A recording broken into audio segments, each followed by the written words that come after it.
Hi అండి. ఏం చేస్తున్నారు? ఎలా ఉన్నారు? బాగున్నారా? నేను చాలా బాగున్నానండి.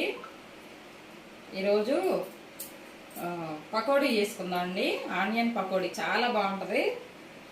మాకు రాదా అని అనుకోవద్దు, వచ్చి కానీ అందరికి వచ్చి, కానీ ఏంటంటే నేను ఒక రకంగా చేస్తాను అనమాట.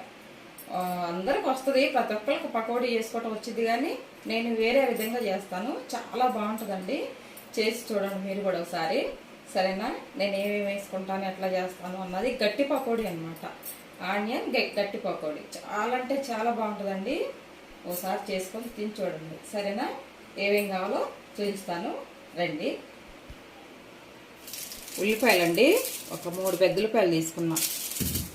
3 పెద్ద ఉల్లిపాయలు సన్నగా కట్ చేసుకోవాలి. అంత సన్నగా కాకుండా అంత లావుగా కాకుండా కట్ చేసుకోవాలి. 4 పచ్చిమిరపకాయలు తీసుకున్నాను, ఇవి కూడా సన్నగా తరిగి పెట్టుకోవాలి. కరివేపాకు, ఫ్రెష్ కరివేపాకు అన్నమాట. కరివేపాకు, 1 కప్పు శనగపిండి, ఒక 2 స్పూన్లు బియ్యం పిండి వేసుకుందాం. జీలకర్ర ధనియాల పొడి అనమాట, వేయించి పెట్టుకున్న పొడి అనమాట. కొంచెం ఒక చిటికడే పసుపు అండి, కొంచెం కారం, ఒక అల్లం ముక్క. దీంట్లోకి ధనియాలు, జీలకర్ర అండి, చక్కగా వేయించి పెట్టుకున్న చల్లారుతాయని వేసుకున్న తర్వాత ఇవి కట్ చేసుకుంటాను. శుభ్రంగా నీళ్ళలో వేసి కడిగి చూపించుతాను మీకు. ఉల్లిపాయలు సన్నగా ఇట్లా కట్ చేసి పెట్టుకున్నానండి. అంత సన్నగా కూడా వద్దనమాట, మామూలుగా కొంచెం లావు కాకుండా అంత సన్నగా కాకుండా కట్ చేసి పెట్టుకున్నాను. 4 పచ్చిమిరపకాయలు ఈ విధంగా కట్ చేసి పెట్టుకున్నాను. ఇప్పుడు కలుపుకుందామండి పిండి.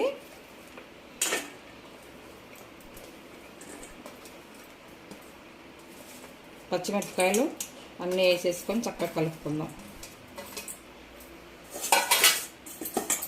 ఈ ఫస్ట్ ఇలా కలుపుకుందాం, ఎందుకంటే లావుగా ఉంటాయి కదా, ఇవన్నీ ఇట్లా ఓపెన్గా ఇట్లా రెమ్మ కారమ్మ ఇట్లా వస్తాయి అన్నమాట.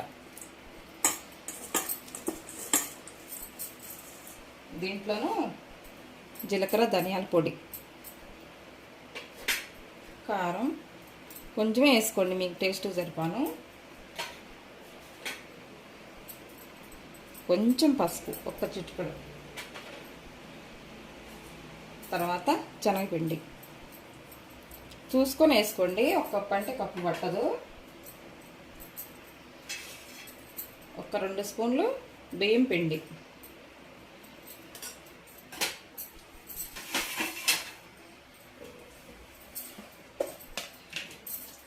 దీనికి తగినంత సాల్ట్.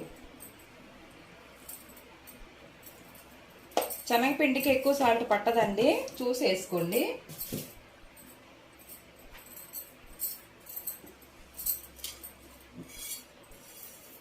జీలకర్ర ధనియాలు ఉన్నాయి కదా, ఇట్లా నలిపి వేసుకుందాం. చాలా బాగుంటుంది టేస్ట్ అన్నమాట ఇట్లా వేసుకుంటే.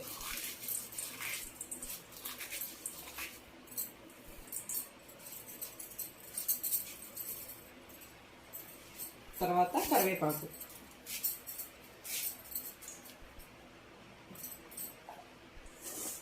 ఇది అల్లం ముక్క ఉంది కదండి, కచ్చా నూరు వేసుకుందాం. ఓన్లీ అల్లం ముక్కే, వెల్లుల్లిపాయలు వేయట్లేదు.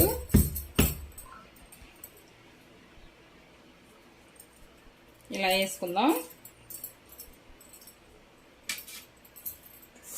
బాగా కలుపుకుందాం. సాల్ట్ ఎక్కువ వేసుకోవద్దు, కొంచెం తక్కువైనా పర్వాలేదు, కానీ మరీ ఎక్కువ వేసుకుంటే బాగుండదు. బాగా కలపాలి. ఈ ఉల్లిపాయలో ఉన్న వాటర్ అంతా బయటకు వచ్చిందాకా కలుపుకోవాలి.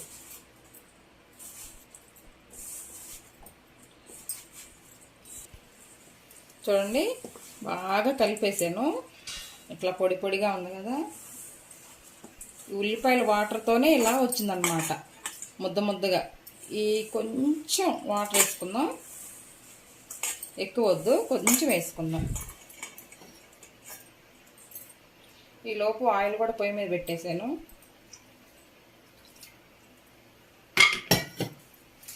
ఎక్కువ గట్టి పకోడీ కదా, చూసి వేసుకోవాలి. వాటర్ ఎక్కువ ముద్ద చేసుకోవద్దు. ఇలా కలిపానండి, చూడండి ఎలా ఉందో. ఉల్లిపాయలు కూడా కనిపిస్తున్నాయి అన్నమాట. ఇలా కలుపుకుందాం. ఇందాకే ఇది పిండి కలిపేటప్పుడే నేను ఆయిల్ పొయ్యి మీద పెట్టేశాను, చక్కగా వేడైంది. బాగా వేడి కాకుండా వేసుకుందాం. చూడండి అట్లా విడివిడిగా కాకుండా కొంచెం ఇట్లా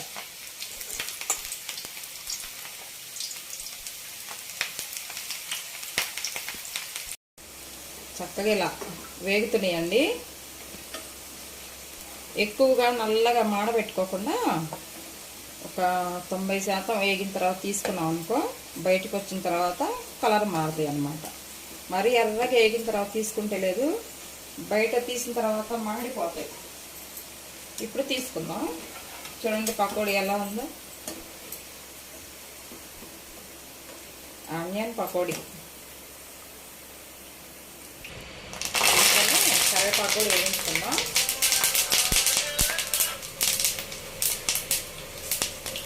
ఇలా వేయించుకుంటే చక్కగా బాగుంటుంది. చూడండి లేత కరివేపాకు తీసుకొచ్చేసి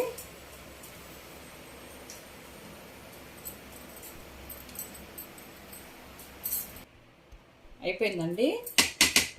చక్కగా వేయించుకున్నాను, గ్యాస్ ఆఫ్ చేసుకున్నాను. కరివేపాకు ఇట్లా లేత కరివేపాకు కదా, చక్కగా తీసేసాను. చూసారు ఎట్లా ఉందో పకోడీ, ఆనియన్ పకోడీ. అసలు మొత్తం లోపలంతా ఉడికి చక్కగా కరకరలాడిద్ది అన్నమాట. చూడండి ఎలా ఉన్నాయో, క్రిస్పీ క్రిస్పీగా ఉంటాయి తింటే చక్కగా.